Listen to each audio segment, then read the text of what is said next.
এখন আমরা করব ট্যাগ কোয়েশ্চেনের পার্ট 5 অর্থাৎ রুল 5 5 নাম্বার পর্ব। দেখো 5 নাম্বার পর্বটা হচ্ছে এভরিথিং, এনিথিং, নাথিং, সামথিং ইত্যাদি সকল থিং যুক্ত সাবজেক্টের ক্ষেত্রে ইট বসবে, অর্থাৎ যেই সকল শব্দের শেষে থিং আছে ওই সকল শব্দের সাবজেক্টটা ইট হবে। যে এভরিথিং, এনিথিং, নাথিং, সামথিং ইত্যাদি সকল থিং যুক্ত সাবজেক্টের ক্ষেত্রে ইট বসবে। THING থিং, এই থিং যুক্ত সাবজেক্টের ক্ষেত্রে কি হবে? ইট বসবে সাবজেক্ট। তাহলে দেখো প্রথম एग्जांपल হচ্ছে নাথিং ক্যান হ্যাপেন, মানে নাথিং কোনো কিছুই, ক্যান পারে, হ্যাপেন মানে ঘটতে বা হতে। তাহলে প্রথমত আমরা জানি ট্যাগ কোয়েশ্চেন করতে গেলে প্রথমত অক্সিলারি ভার্ব বসে, তারপরে দুই নাম্বার হচ্ছে সেন্টেন্সটা অ্যাফার্মেটিভ মানে হ্যাঁ বোধক হলে নট আসবে, আর নেগেটিভ না বোধক হলে নট আসবে না, আর তিন নাম্বার হচ্ছে সাবজেক্ট। তাহলে প্রথমত আমাদের অক্সিলারি ভার্ব আছে, দেখো ক্যান, এই যে ক্যান লেখো, তারপরে সেন্টেন্সটা অ্যাফার্মেটিভ না নেগেটিভ, দেখো এই জায়গায় নাথিং, এই নাথিং দেখে আমরা বুঝছি সেন্টেন্সটা নেগেটিভ, তাহলে নট আসবে না। তারপর দেখো এখন আমাদের কি সাবজেক্ট, দেখো নাথিং আছে, তাহলে আমরা কি বুঝছি? এই বুঝছি নিয়মটা হচ্ছে আমাদের নাথিং, তার থিং যুক্ত শব্দ, একটা সাবজেক্ট কি হবে? ইট, তাহলে কি হবে? ক্যান ইট, কি হবে? ক্যান ইট। তারপর একটা দেখো everything is good for me, everything মানে সবকিছু, ইজ মানে হয় গুড মানে ভালো, ফর মানে জন্য, মি মানে আমার, তাহলে everything is good for me, সবকিছু হ্যাঁ আমার জন্য ভালো। তাহলে প্রথমত আমাদের অক্সিলারি ভার্ব লিখতে হয় ট্যাগ কোয়েশ্চেন করতে গেলে, দেখো ইজ আছে, ইজ লেখো, তারপর দেখো সেন্টেন্সটা কিন্তু অ্যাফার্মেটিভ মানে হ্যাঁ বোধক, তাহলে নট আসবে, এই যে নট লেখো, তাহলে ইজেন্ট। তারপরে আমাদের এভরিথিং, এই যে এটা কিন্তু সাবজেক্টটা থিং যুক্ত, তাহলে কি হবে? সাবজেক্ট ইট হবে, তাহলে ইজেন্ট ইট। এই জন্য কিন্তু এখানে লেখা হয়েছে যে এভরিথিং, এনিথিং, নাথিং, সামথিং ইত্যাদি সকল থিং যুক্ত সাবজেক্টের ক্ষেত্রে ইট বসবে, এজন্য এটা হচ্ছে ইজেন্ট ইট। পরেরটা দেখো something is better than nothing, এটা হচ্ছে একটা প্রবাদ বাক্য যে নাই মামার চেয়ে কানা মামা ভালো। এখন তোমরা এই জায়গায় এই থিং সামথিং, তাহলে থিং যুক্ত সাবজেক্ট, তাহলে কি হবে? ইট, তাহলে something is better than nothing. এখন তোমরা এই জায়গায় থিংটা দেখে কিন্তু আবার বুঝো না যেটা নেগেটিভ সেন্টেন্স, এই নাথিং দেখে কিন্তু বুঝো না নেগেটিভ সেন্টেন্স, এটা হচ্ছে একটা প্রবাদ বাক্য যে something is better than nothing, মানে নাই মামার চেয়ে কানা মামা ভালো, এটা কিন্তু একটা অ্যাফার্মেটিভ মানে হাবুদক বাক্য, বুঝছো? তাহলে প্রথমত অক্সিলারি ভার্ব আসে ইজ, তাহলে ইজ লেখো, আর এটা হচ্ছে একটা প্রবাদ বাক্য something is greater than nothing, মানে নাই মামার চেয়ে কানা মামা ভালো, এটা একটা প্রবাদ বাক্য, আর এটা অবশ্যই অ্যাফার্মেটিভ সেন্টেন্স মানে হাবুদুক বাক্য, তাহলে নট আসবে, তাহলে এটা হবে ইজেন্ট, ইজেন্ট কি হবে? ইজেন্ট। তারপরে আমাদের সামথিং, দেখো থিং যুক্ত সাবজেক্ট আমরা কি জানি? এই যে দেখো এভরিথিং, এনিথিং, নাথিং, সামথিং, এগুলার কি, এগুলার সাবজেক্ট কি হয়? ইট হয়, এটা কি হবে? ইট। তাহলে আমাদের something is better than nothing, এটা ট্যাগ কোয়েশ্চেন হচ্ছে ইজন্ট ইট, এটা ট্যাগ কোয়েশ্চেন কি? ইজন্ট ইট।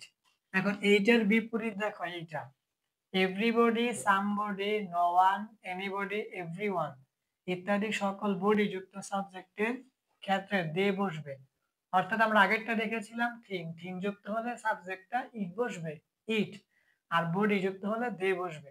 কি কি? Everybody, somebody, no one, anybody, everyone ইত্যাদি সকল বডি যুক্ত সাবজেক্টের ক্ষেত্রে কি? দে বসবে। কি দে? দেখো নোবডি কলড, কেউ ডাকেনি।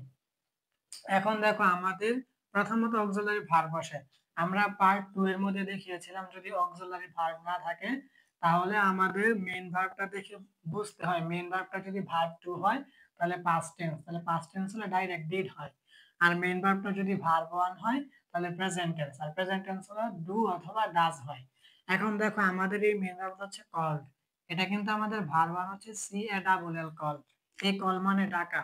এখন দেখো এই যে কলের সাথে ইডি আছে মানে কল্ড মানে ডেকেছিল এরকম, মানে ভার্ব টু, তাহলে কি পাস্ট টেন্সে, পাস্ট টেন্স হলে আমাদের auxiliary verb direct did, direct কি হবে? ডিড হবে, তাহলে যে ডাইরেক্ট ডিড লেখো, ডাইরেক্ট ডিড লিখছো। এখন আমরা জানি এই যে নোবডি, এই নোবডি দেখে আমরা বুঝছি কি এটা আমাদের নেগেটিভ সেন্টেন্স মানে না বোধক বাক্য, তাহলে নট আর আসবে না। তারপরে আমাদের এই যেটা দেখো বডি যুক্ত, তাহলে আমরা জানি বডি যুক্ত শব্দের সাবজেক্ট কি হবে? দে হবে, তাহলে এটা হবে ডিড দে, এটা কি হবে? Did they. নট কেন আসে নাই? কারণ এটা নেগেটিভ সেন্টেন্স মানে না বোধক বাক্য, এই জন্য। তারপরটা দেখো এভরিবডি মানে প্রত্যেকে লাইকস পছন্দ করে, এ মানে একজন মডেস্ট মানে নম্রশীল বা ভদ্রশীল, পারসন মানে ব্যক্তি। তাহলে everybody likes a modest person, প্রত্যেকেই পছন্দ করে নম্রশীল বা ভদ্রশীল ব্যক্তিকে। এখন দেখো আমাদের এই জায়গায় দেখো মেইন ভার্বটা আছে লাইকস। এখন আমাদের এটা কিন্তু ভার্ব 1 আর ভার্ব 2 টা দেখো LIKED লাইকড। দেখো লাইকড, এই লাইকড হচ্ছে ভার্ব 2, যদি লাইকড থাকতো ভার্ব 2 তাহলে পাস্ট টেন্স আমরা ডাইরেক্ট এই জায়গায় ডিড বসাতাম, কিন্তু এটা কিন্তু আমাদের লাইকড না, এটা হচ্ছে আমাদের লাইকস মানে ভার্ব 1।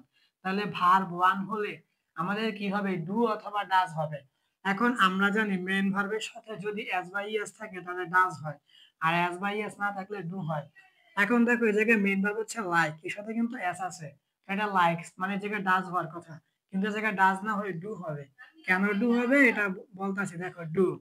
তারপর দেখো আমাদের everybody likes a modest person, মানে প্রত্যেকেই একজন নম্রশীল বা ভদ্রশীল ব্যক্তিকে পছন্দ করে। এই জায়গায় কিন্তু আমাদের সেন্টেন্সটা অ্যাফার্মেটিভ মানে হ্যাঁ বোধক, তাহলে নট আসবে, নট হলে এটা ডোন্ট, এটা কি ডোন্ট। এখন আমাদের এভরিবডি দেখো বডি যুক্ত, তাহলে এটা আমাদের সাবজেক্ট কি হবে, দে, এটা হবে ডোন্ট দে, কি হবে ডোন্ট দে। এখন এই জায়গায় ডাজ হয় নাই, কেন ডু হয়েছে এটা আমি বলি। আমাদের এই মেইন ভার্বটা আছে ভার্ব 1, এটা বুঝছো, ভার্ব 1 থাকলে আমাদের ডু হয় অথবা ডাজ হয়। আচ্ছা দেখো এই যে এই ডু হবে অথবা এই ডাজ হবে। এখন যদি মেইন ভার্বের সাথে এস বাই এস থাকে তাহলে ডাজ হয়, এস বাই এস না থাকলে ডু হয়, কিন্তু এই জায়গায় এস বাই এস থাকলে ডাজ হয়, ডাজ না হয় কেন ডু হয়েছে, কারণ আমাদের সাবজেক্টটা প্লুরাল, আমাদের সাবজেক্টটা কি প্লুরাল। মনে রাখবা এই প্লুরাল সাবজেক্টের সাথে কখনো এই ডাজ হয় না, কখনো এই ডাজ হয় না, এই ডাজ থেকে কি হয়ে যায়, ডু হয়ে যায়। তারপরে মনে রাখবা এই যে ইজ, এই ইজ থেকে আর হয়ে যায়, ইজ থেকে এইচ থেকে কি আর হয়ে যায়, এইচ থেকে কি আর হয়ে যায়।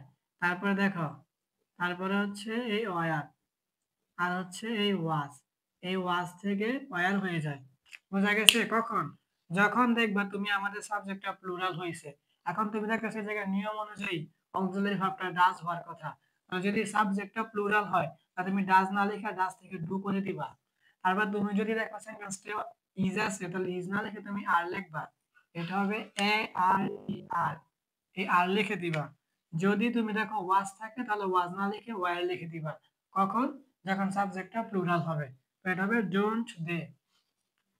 তারপরটা দেখো no one should miss the opportunity, মানে কারোই উচিত হবে না ওই সুযোগ মানে এই সুযোগটা মিস করার। তাহলে দেখো আমাদের অক্সিলারি ভার্ব আছে এই জায়গায় শুড, এই যে শুড লেখো, এই যে শুড লেখো অক্সিলারি ভার্ব শুড। তারপর দেখো এই জায়গায় নো ওয়ান, এই নো ওয়ান দেখে আমরা বুঝছি সেন্টেন্সটা নেগেটিভ মানে না বুঝাও, কারণ নট আসবে না। তারপরে আমাদের এই নো ওয়ান দেখো আমাদের এই জায়গায় আছে এই যে নো ওয়ান, আর নো ওয়ানের সাবজেক্ট কি হবে, দে হবে, এটা হবে শুড দে, এটা কি হবে শুড দে। তোমরা এটা হচ্ছে রুল 5 মানে পার্ট 5 পর্ব 5। এখন আমরা করব ট্যাগ কোশ্চেনের রুল 6 মানে পার্ট 6 6 নাম্বার পর্ব। আমাদের 6 নাম্বার পর্বটা হচ্ছে দেখো ইম্পারেটিভ সেন্টেন্স নিয়ে। এখন ইম্পারেটিভ সেন্টেন্স আমরা ট্যাগ কোশ্চেন করার ক্ষেত্রে কিভাবে চিনবো, তাহলে ইম্পারেটিভ সেন্টেন্সটা আমরা মেইন ভার্ব দিয়ে শুরু হবে, অর্থাৎ আমরা ট্যাগ কোশ্চেন করতে গেলে যদি দেখি কোনো সেন্টেন্সের শুরুতে মেইন ভার্ব আছে তাহলে আমরা বুঝবো এটা ইম্পারেটিভ সেন্টেন্স। এখন ইম্পারেটিভ সেন্টেন্স থাকলে আমাদের তিনটা উত্তর হতে পারে, দেখো আমি লিখে রাখছি ইম্পারেটিভ সেন্টেন্সের ক্ষেত্রে উত্তর তিনটি হবে, একটা হচ্ছে শ্যাল উই, একটা হচ্ছে উইল ইউ, আর একটা হচ্ছে ওন্ট ইউ। এখন কখন কোনটা হবে দেখো, প্রথমটা একদম সহজ, সেন্টেন্স লেট আস অথবা লেটস দ্বারা শুরু হলে ডাইরেক্ট শ্যাল উই। দেখো লেট আস আর লেটস দুটোটা একই, লেট আস এটা হচ্ছে আমাদের পূর্ণ রূপ আর লেটস এটা হচ্ছে সংক্ষিপ্ত রূপ, তাহলে সেন্টেন্স লেট আস অথবা লেটস দ্বারা শুরু হলে ডাইরেক্ট শ্যাল উই। ঠিক আছে, দেখো let us go out for a walk, চলো বাইরে একটু হাঁটা যাক। দেখো আমরা কিন্তু প্রথমত বুঝতে অক্সিলারি ভার্ব বসে, পরে অ্যাফার্মেটিভ মানে হ্যাঁ বোধক হলে নট আসবে, নেগেটিভ না বোধক হলে নট আসবে না, পরে সাবজেক্ট। এই ক্ষেত্রে কিন্তু এরকম কোন হিসাব করতে হবে না, তুমি দেখছো প্রথমত লেট আস দ্বারা শুরু হয়েছে, তুমি ডাইরেক্ট এখানে শ্যাল উই লিখে দিবা, ডাইরেক্ট এখানে কি ডাইরেক্ট এখানে শ্যাল উই লিখে দিবা, শেষ উত্তর শেষ। পরে দেখো লেটস গো দেয়ার, চলো সেখানে যাই, এইটাও দেখো লেটস, তাহলে এইটাও তুমি ডাইরেক্ট শ্যাল উই লিখে দিবা, ডাইরেক্ট শ্যাল উই। আচ্ছা এটা কি কঠিন, প্রথমত অক্সিলারি ভার্ব বসবে ওই চিন্তা করতে হবে না, পরে অ্যাফার্মেটিভ মানে হ্যাঁ বোধক হলে নট আসবে, নেগেটিভ না বোঝার পরে নাটা আসবে না, পরে সাবজেক্ট, এই কোনো হিসাব নেই। শুধু তুমি দেখবা যে লেট আস, এই যে লেট আস দ্বারা শুরু হয়েছে তো তুমি শ্যাল উই লিখে দিবা। আবার দেখো লেটস, এই লেটস দ্বারা শুরু হয়েছে তুমি ডাইরেক্ট শ্যাল উই লিখে দিবা, ঠিক আছে। এখন আরেকটা দেখো সেন্টেন্স লেট আস বা লেটস বাদে অন্য যে কোনো মেইন ভার্ব দ্বারা শুরু হলে উইল ইউ অথবা ওন্ট ইউ। এখন এই উইল ইউ আর ওন্ট ইউ দুটোটা একই, কিন্তু একটু পার্থক্য আছে, একটু বোঝার চেষ্টা করো। যদি আমন্ত্রণ বা আহ্বান বোঝায় তাহলে ওন্ট ইউ, অন্যথায় উইল ইউ। এটা একটু বুঝো, যদি আমন্ত্রণ বা আহ্বান বোঝায় তাহলে ওন্ট ইউ, অন্যথায় উইল ইউ। দেখো প্রথমটা হচ্ছে কাম এন্ড সিট, আসো এবং বসো, এটা কিন্তু আমন্ত্রণ জানানো হয়েছে, তাহলে আমরা জানি আমন্ত্রণ জানালে কি হয়, ওন্ট ইউ। এখানে তুমি ওন্ট ইউ লেখো।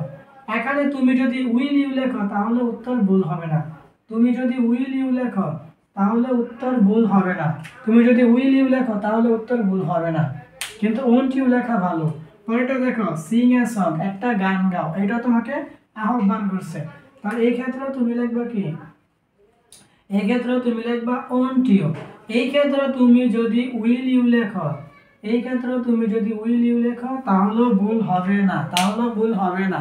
তারপরটা দেখো ওপেন দা ডোর, দরজাটা খুলো, দেখো প্রথমে মেইন ভার্ব আছে ওপেন, তাহলে যে প্রথমটার মধ্যে মেইন ভার্ব ছিল কাম, পরেরটা মেইন ভার্ব ছিল সিং। কাম মানে আসা, সিং মানে গান গাওয়া, ওপেন মানে খোলা, লেট মানে চলো। তাহলে ওপেন দা ডোর, দরজাটা খুলো, দেখো মেইন ভার্ব আছে, তাহলে মেইন ভার্ব থাকলে তুমি এখানে উইল ইউ লিখে দিবা। কি লিখে দিবা, উইল ইউ। কি লিখে দিবা, উইল ইউ।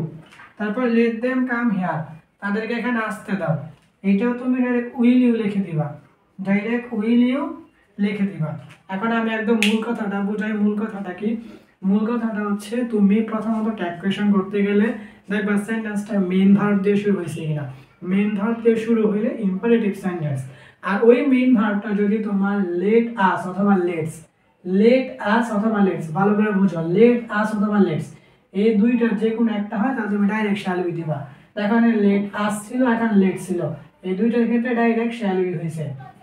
এখন এই দুইটা বাদে যে কোনো মেইন ভার্ব থাকলে তুমি উইল ইউ দিবা। আমি এটা অন্যান্য ভিডিওর মধ্যে বলেছিলাম যে লেট আস অথবা লেটস দ্বারা শুরু হলে শ্যাল উই, আর এই দুইটা বাদে যে কোনো মেইন ভার্ব দ্বারা শুরু হলে উইল ইউ।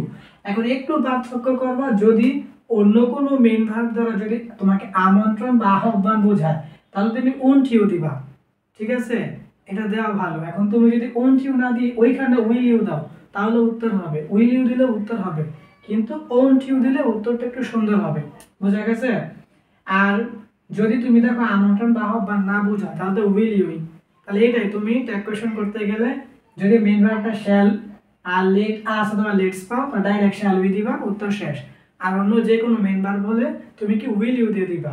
এখন তুমি যদি দেখো না অন্য কোনো মেইন ভার্ব বসছে আর তুমি একদম সুন্দর করে বুঝতেছো তোমাকে এটা আমন্ত্রণ বা আহ্বান বোঝাচ্ছে, তাহলে তুমি ওন্ট ইউ দিয়ে দিবা। আর যদি তুমি বুঝতেছো না যে আমন্ত্রণ বা আহ্বান বোঝাচ্ছে, এরকম না বুঝলে তুমি ডাইরেক্ট উইল ইউ দিয়ে দিবা, শেষ, বুঝা গেছে, এতটুকুই।